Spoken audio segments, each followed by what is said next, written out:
I am here with the wing girl, Marni Kinrys. Yes. How are you? I'm good. How are you? Let me give you a hug again. Oh, I have yes, never met you in person after so long. So thank you for coming to my home. Oh my gosh, that's the only way that I can see her. Yeah. I actually have to track her down because unlike what people might think on YouTube, you are more of a homebody. 100%. I like to be in my own space. Yeah. I'm very social, but I liked it to be on, my schedule, my time, and in my world. So. And I'm so glad because this is a beautiful world that she lives in. You have a gorgeous home. Thank you. So I've been a fan of your work for quite a long time. I think it was even before you were at 1 million followers. Yes, it was. When did definitely. do you remember the day or year that you got to 1 million? Yes, I do. It was recently. Oh, really? It wasn't that long ago. It was probably like a year and a half ago. I got to 1 million subscribers. And I'm gonna be such a jerk right now, but I wasn't like, yay, I got here. I was more like, why did it take so long to get here? That's all that I kept thinking. But then I'm in the dating space, it's much slower, but everybody else was like, you have to be really proud of yourself. And I was really proud. But all I was thinking is, how do I get to that next million? Like, I can't, I don't really celebrate myself. Well, we're here to celebrate you, okay, Marni? You know me. I'm a big go. I wouldn't have flown all the way here and come here and stalked you if you were not a big deal. So I think you're a big deal. So you were at 1 million. When did you start your channel? Let's go back to origin times. Okay. Before the first 100 followers. This was in 2004 or 2005. And like, as I was saying before we even started recording this, I am a huge cheapo. So I literally was just using YouTube as a place to store my videos. And so I didn't have to pay for streaming. Okay. And then I would put it onto my blog. And then eventually somebody said to me, you have a lot of views on YouTube. And I think this was in 2007 or 2008. So like many years later.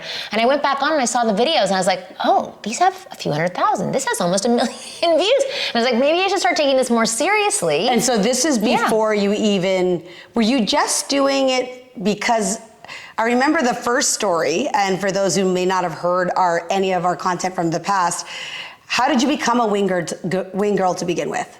Oh, so that was by accident as well. Yes. So I was at a rabbi's house. It was a singles mixer and nobody was talking to each other. So I decided to yank men over to women and say start talking to these women, say this, do this, pull your shirt in, whatever, and give feedback and really help facilitate the conversation and make them look good. And by the end of the night, people were paired up. There was a couple making out in the corner.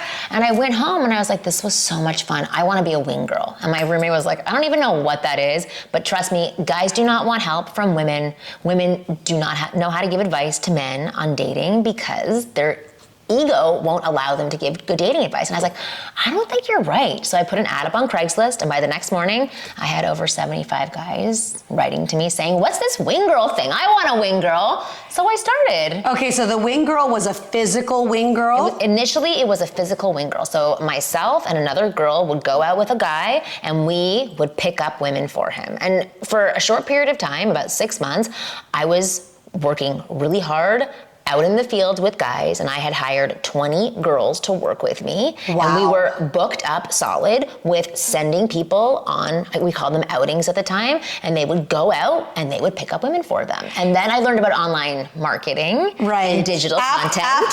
Afterwards, yeah. So 6 months after, I learned about that, and I was like, I'm not gonna go out anymore. I'm the homebody, so I didn't wanna go out. I'm like, let's go back indoors, and I'm gonna start creating digital content and advice and tips and tools for guys to use on their own. That you knew that could be transferred. For them to do it on their own. Because I kept saying, if you're a real man, the fact that you need a woman to literally hold your hand and go get a woman, that's gotta be very emasculating. So I wanted to help build up men's confidence so that they could be the men that they've always wanted to be, and then the men that women want them to be.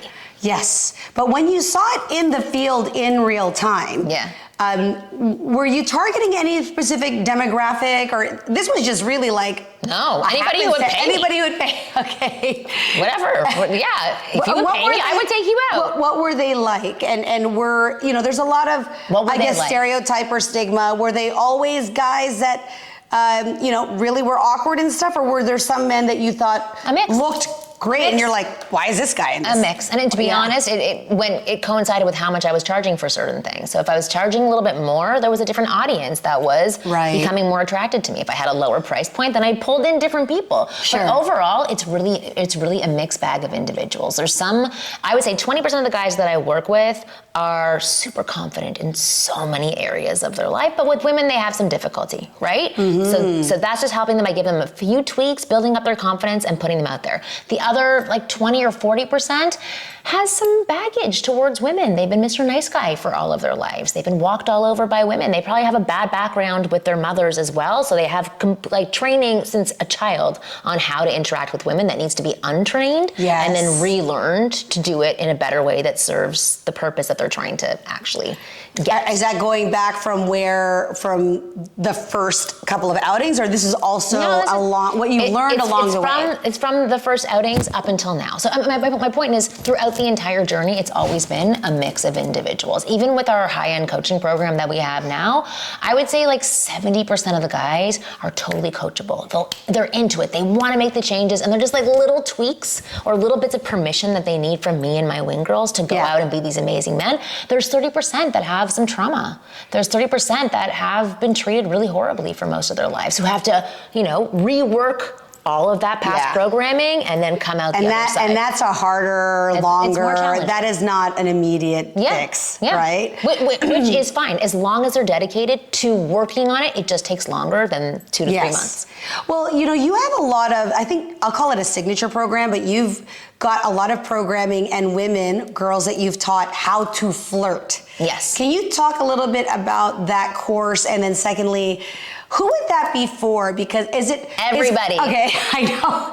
Like flirting would be the first step. Is it sort of breaking the ice, like doing the approach? If you're not flirting, you're not attracting. If you're not flirting, you're friending, right? So if you're not flirting, you're friending. Hashtag amazing. Yes. So if you're only being friendly towards women, you're not creating spark. You're not creating attraction. You're not creating a connection with a woman that is going to end up romantic.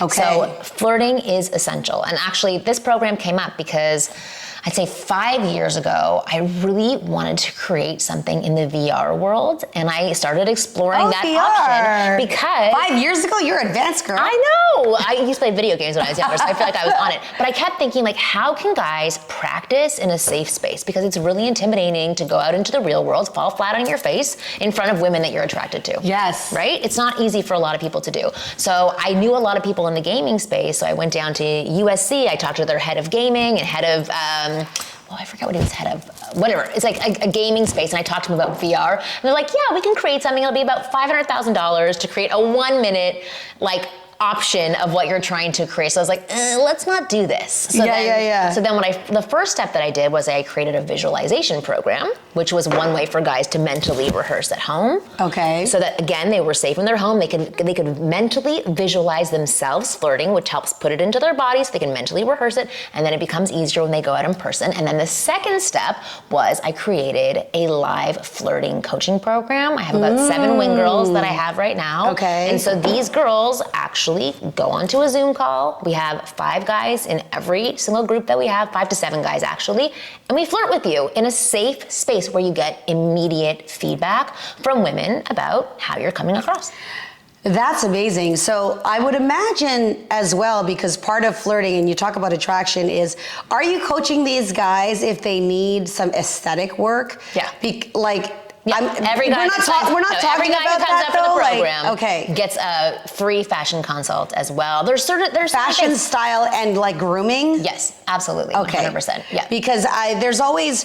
Have you explored the PUA world? Because I was the first woman in that world. So were you? Okay, so give me the distinction between PUA and flirting tips.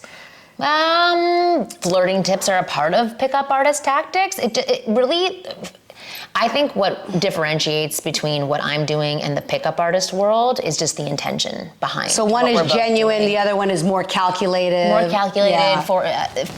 this isn't even true for all of the people who are in the pickup artist world. But for a majority of them, it really was about seeing a woman as a number or an object to be gained. Like a score. Like a scorecard, right? But there's a lot of guys that were a part of the pickup artist community who were really great guys. That was just the only community to be a part of to teach the same materials that I'm teaching now. So my stuff is based in core confidence, limiting beliefs, giving the skills and tools, which are also used in the pickup artist world, but having better intention with everything that they're doing. Do you ever have these guys who have low confidence? Because I think part of flirting is having the confidence to begin with, right?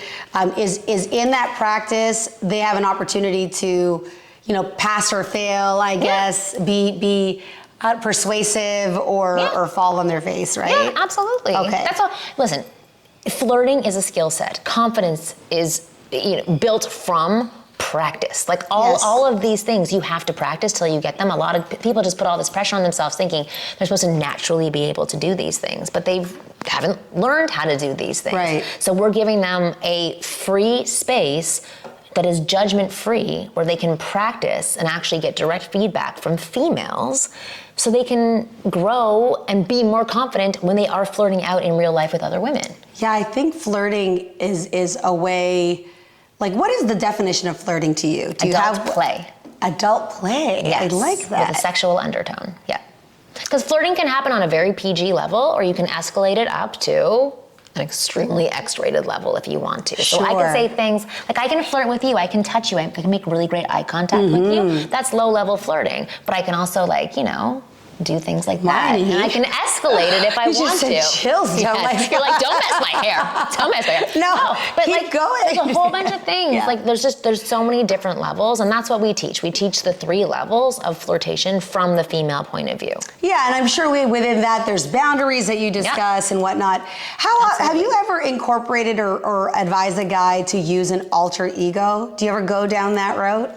Do you know what an alter ego is? I do, but that's actually a really good thing that we should start incorporating, because I'm only saying this because... You're welcome. No, it's very good, because I know that's used a lot in business coaching as well, and I think that's a good idea. And actually, I'm using that with my son now, with his therapy. So my son has anger issues right now. He's 6 years old, and we've labeled him as the Hulk when he's angry, so that it there's a persona. You. Yeah. Exactly, but you can also use that persona in a a beneficial way for being more suave. Chase or he doesn't know Mr. Rogers. Exactly. So what we do is so part of the flirting coaching program is that we have the program is actually called the Inner Circle Coaching Sessions, and we have a curriculum for guys to go through, and one of the exercises they have to do in that is called Name Your Animal, which is kind of like a branding tool and is a different persona, but it has men visualize an animal that when they are in a moment of lack of confidence, they can quickly put that animal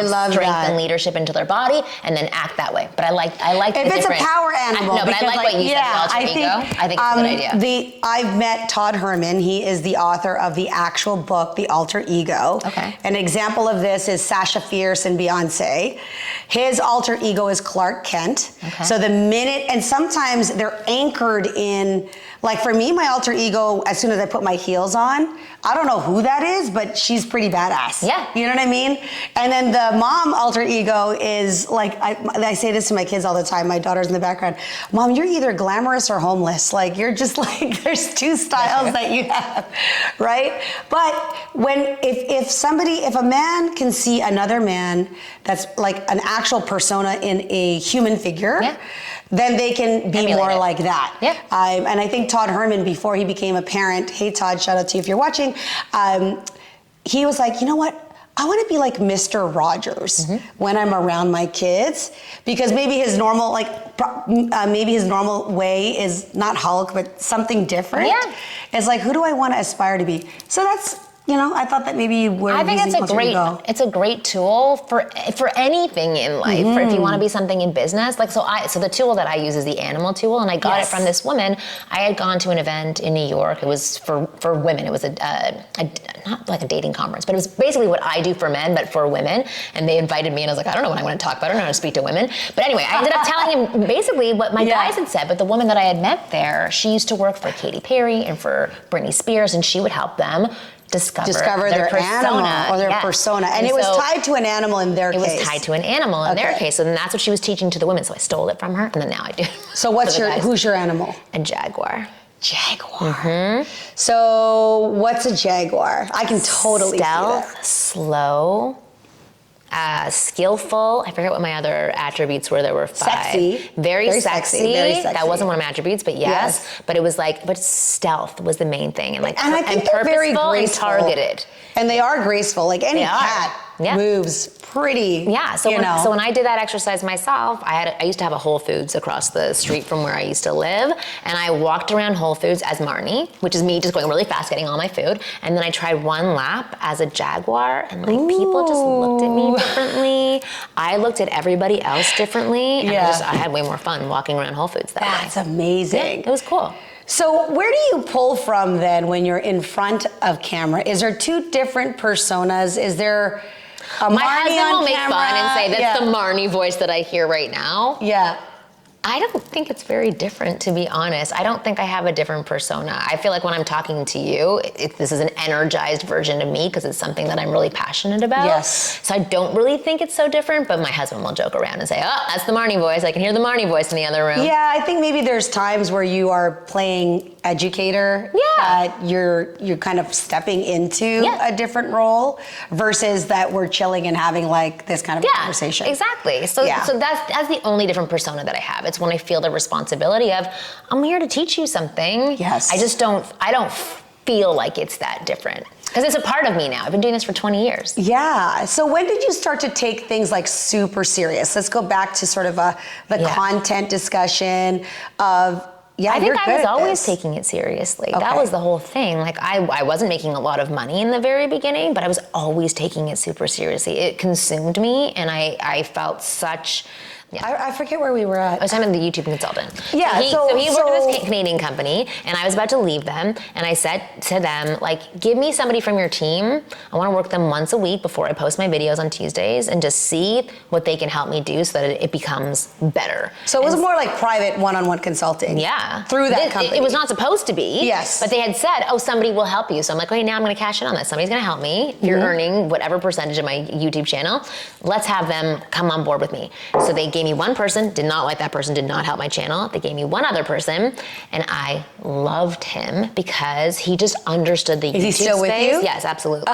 So he's not working for that company anymore, but now I've hired him personally. Yeah. So every 2 weeks I talk to him, and what we do is we go over, I do it backwards. So many people do their thumbnail first. Okay. Or they even write their titles first and then they write the content. Yes. So now I do it wrong, which well, there's no right or wrong. No, Your it channel's works for me. effective. What do you do? This is but I get my scripts and then we go over the titles, and then so Daniel and I together, we actually make new titles that are more catchy, and we'll plot out what the thumbnails should be. This takes me, I spend 2 hours, not a lot, I guess 2 hours a month talking to him on the phone, doing this, and then on Tuesdays, I know, just 2 hours a month, 2 hours a month. Yeah. So but you know what, though? That's 2 hours focused on 2 videos. On 2 videos. On 2 titles. Yeah, gotcha. So 2 videos every single time. And then they're highly intentional. Yes, and then on Fridays, I start doing what we're going to do to plot it out for my thumbnail. So that takes me about an hour and a half on Fridays where I really think through the images that I don't you have use. don't you have your person that does the thumbnail? No, I do the thumbnails. So you do the thumbnail. I still do the thumbnails. I'm very meticulous about full it. creative control on your thumbnail. Yeah, so then I send it to him and I say, what do you think of these 8 options that I put together? And then he gives me his feedback by Monday. And then on Tuesday morning, that's when I do the majority of my stuff for the YouTube channel. But is Daniel the one who's writing? He's not the writer. He doesn't write any of it. Nope. So you have someone else that writes it. Yes, and my writer will give me options for titles, which are great. They're a good starting point, but there's better ways to do it. Wait, so if you get the title, if you figure out the title, then don't you give that title to the writer to write backwards? Because you said you do it backwards? Well, so the backwards part is he's already written the scripts for me. So I have those. So the better way would be, here's a really good title, and here's a really good thumbnail. Now go write a script for it. So you have the body of content that you're you wrote the content, you know the theme, but you just haven't nailed down Yes, and the reason title. that I do this is because I still don't view myself as a YouTuber. I am creating content for my future clients. Right. And present and future. Yes, exactly. Yeah. And so I am there to deliver actionable content. I'm not there to get views. Views happen to be a nice little side piece, right? Yes. Or not side piece, or a side effect of what it is that I'm doing, because it gets more eyeballs onto the content, which is good. But my main purpose is to deliver kick-ass information to guys. The funny thing is, if you're driven by giving great content, your views are almost the it's a bonus. evidence. No, it's the evidence that you're producing the content. Right, that's true. If you didn't like it is the evidence that you made great content because they're consuming this content. They're consuming and they're watching it. They're watching it. There's a ton of retention. I have a very high retention rate, but now I have a high click-through rate to watch the videos, and like I know that my thumbnails and the titles are pulling people in to watch the content. So without giving away like no numbers on monetary, is it true that for the amount of views you get on a million channel or whatever, how many number of hours, that the amount that you get paid from YouTube advertising is like you can't live on that? You basically want to convert, or you make more money on your programs and things of that. I make more money on my programs. Right. I can give you numbers. I think it's really important. Sure. So at one point, I was making between $18,000 and $22,000 a month. Just on YouTube. views. Just on my views. Yes. And because also my keywords aren't as high, so advertisers are not paying as much. For other brands, because you're more about the title instead of the keywords. Yes. But can't you put the keywords inside the meta tags? But I think also who they advertise to. Okay. Like even for me, for my sponsorships, like I make between $2,000 and $4,000 for a sponsorship, even if I get like millions of views. Where other people, depending on what industry they're in, can make anywhere from $20,000 to $70,000. So if I was in finance, right? If I was teaching about business and I got a portion of the views that I get, I would still get a sponsorship probably for $40,000. Right, but because it's dating or whatever. Dating, I think that their advertisers pay less for the space that goes onto my channel. I think certain channels can make a lot. I think you need to approach like Match.com, like bigger brands. It wouldn't even matter because that's what they're paying. Like that's the algorithm for what they're paying for their advertising space. So now, at one point you were doing 18,000 to 20,000. Is it higher or lower? It's a little bit lower because what I said before about the monetization. Sure. Because I was doing more sexual content. So now it's about $14,000 a month. But frankly, people can live off 14,000. Maybe not. Yes. Well, I live in Los Angeles, so you can't really. But that's great, and it's not even passive. That is amazing. Agreed. Yes. It's absolutely amazing that every single month, like that is what a channel that I put something on once a month. Right. And that is because they're watching and they're being fed ads, right? And so those relevant ads. Yeah. And had you been in finance, you think that number could even be bigger? Oh, a whole bunch of different industries. Yes, 100%. So number one, from the sponsorships, and then also from whatever industry you're in, what YouTube will pay for the number of views. So like, for example, if there's things that are advertising to children, like some of those Ninja Kids videos, get millions and millions of views. Like, I think they make more, is it called CPM? What is it not? I forget what it is, but like cost per click or whatever. They get paid more for their cost per view of whatever it is. What else is still fun to you right now? You're still doing this. Like, are you? It's so much fun building up our coaching program. And getting to work with the Wing Girls and trying to fine tune what we're doing and really. So having your girls get results. Yeah. Okay. And just like deliver amazing content to these guys. Like we get an email every single day from guys who are graduating our program saying like, I couldn't do this without you. You guys are amazing. I'm a totally different man. I'm still focused more on delivering the goods to guys rather than the dollars. Listen, the dollars attached to it are very, very nice. The views are very, very nice, but it is these guys at the end that come out feeling better about themselves. That is addicting for me. Mm-hmm. And so is Marni a researcher? Are you self-taught? Like how do you care what other people are doing in your space? No. Okay. So what do you like to learn about?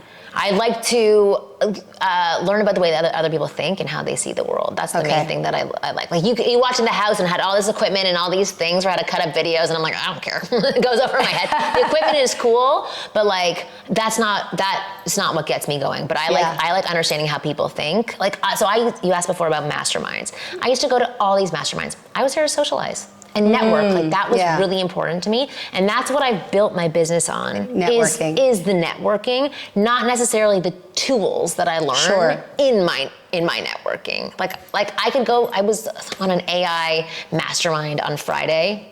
It all went over my head. Not that it went over my head. I'm excited about it and it's cool. Yes. But I'll tell my team about it now, and they'll go put it to practice. That is not an area for me to dive into. Maybe 15 years ago it was, because 15 years ago I did everything. I was everything. I wrote all my newsletters, I did all my blogs, I edited my video, I did everything. Well, I just showed you a tool. Yes. One click. What did you think of it? I think it's very cool. Okay. And the thing that I like the best about it is it gives you like the blurb that you put onto social media. That is the hardest part for me to write. Yes, the reverse part is that if I'm looking for a title, I will upload the video unlisted on YouTube, or I'll put it in the Google Drive and wait for it to give me the title. Yeah. Because it's kind of like that whole thing that you do. That's what AI is. What's the craziest thing you've seen AI do in business? Thing? Yeah. In business. So we utilize it right now for sending voicemails to people. So like 11 Labs? Are you? I don't even know what it is. I don't know. This is everyone else says it. I don't know. Okay, 11 Labs is a library of various voices. So, something like that. Yeah. So now people who fill out an application to do the program, like I'll send them a voicemail, but it's personalized. It'll say, "Hey Peter," like great, and AI did that. Like just made my voice say their name, and then they get a message from me. I think it's really cool. It's not even Marni. It's not. This isn't even Marni. No. You don't know if this is Marni. Yeah, that's the thing. You don't even know if it's me. Oh my God. All right, and then any advice to anybody who is in our space, love coach, that wants to create videos? What could you share with them? People who want to become a content creator. I don't even know. People want to be a content creator. Oh my God, I'm gonna be like Kim Kardashian. It's hard work. No. Don't do it. Don't do it. Yeah, no. I don't even know what advice I would give to people who want to be content creators. It's just, it really what's something you're doing right? Something you learned. I think what I'm doing right is just like be really into what you're talking about and not worry about it looking good or perfection. Be more concerned with like how your heart is invested in the content that you're delivering. And that is what I think people are most drawn to about my content. Or what I've been told, they can like feel me caring about them, and they can feel me flirting with them. That's something really big as well. Apparently, I flirt really well with people through a camera. I didn't know that. I'm surprised you're not even branding yourself as a flirt expert. Like you really should be. Actually. You really should be a flirt expert. Yeah. And how do you like being on? Do you go on TV at all? Like, I don't do that very much anymore. I used to like it, so I just did. This is the thing, I'm winding down in terms of what I love. I used to love, I would go to New York, I'd have 3 days of PR, I would go here and here and here, and ABC radio, and this show on Sirius, and I loved it. My brain does not work the same way anymore, and I'm not as like ingrained in my curriculum anymore. So like my brain isn't as sharp when it comes to like giving advice or like chit-chatting on a radio show.